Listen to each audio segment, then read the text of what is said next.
Dr. Jaffe, can the LRA by ELISA Act test help with someone who has systemic diffuse scleroderma?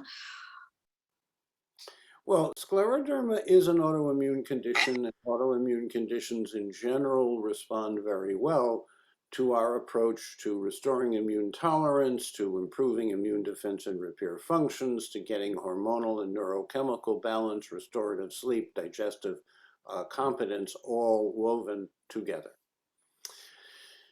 From what you just said, the few words that you said, advanced, systemic, scleroderma.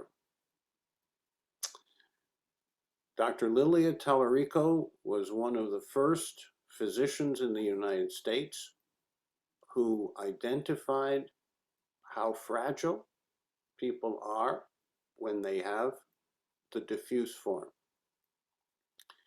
I would assume that there's some degree of what's called Raynaud's phenomenon. I would assume that there is some degree of kidney function issue.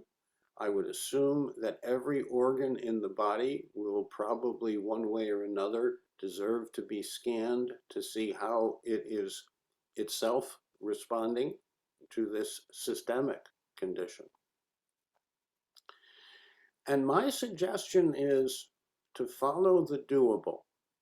For example, people with this condition, surprisingly, or maybe not surprisingly, are very often dehydrated.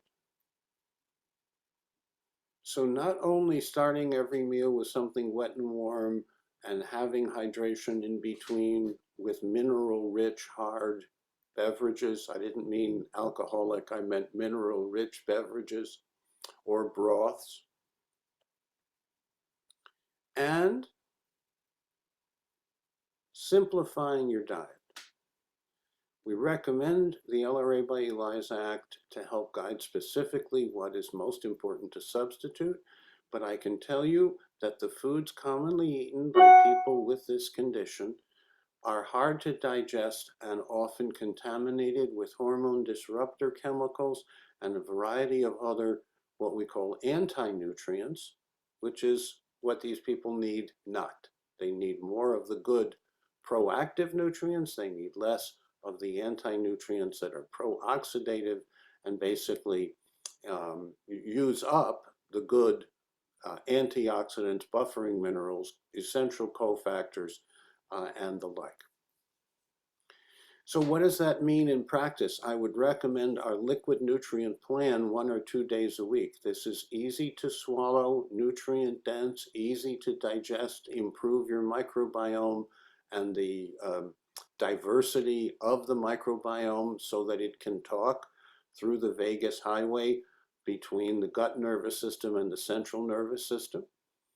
And I would go by results.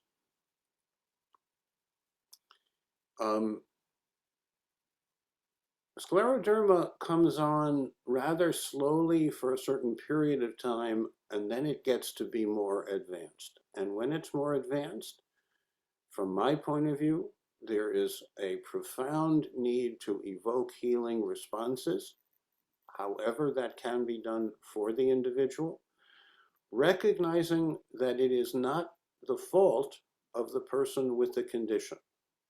Too often, my colleagues in conventional medicine, when they don't succeed in helping the person go into remission, in essence, the victim, the person afflicted, is somehow wrong.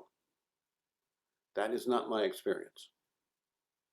My experience is that this is a challenge, and a person can manage their health promotion with our help, even though there is no simple, quote simple, or even absolutely defined prescriptive solution that I know of. And I am quite familiar, since I knew Lilia Tallarico and Alan Cohen and Caro Freslau, who was my thesis advisor.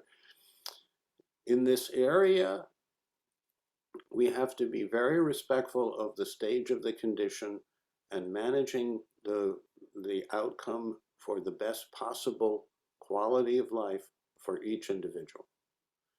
And that's what I've tried to at least outline briefly.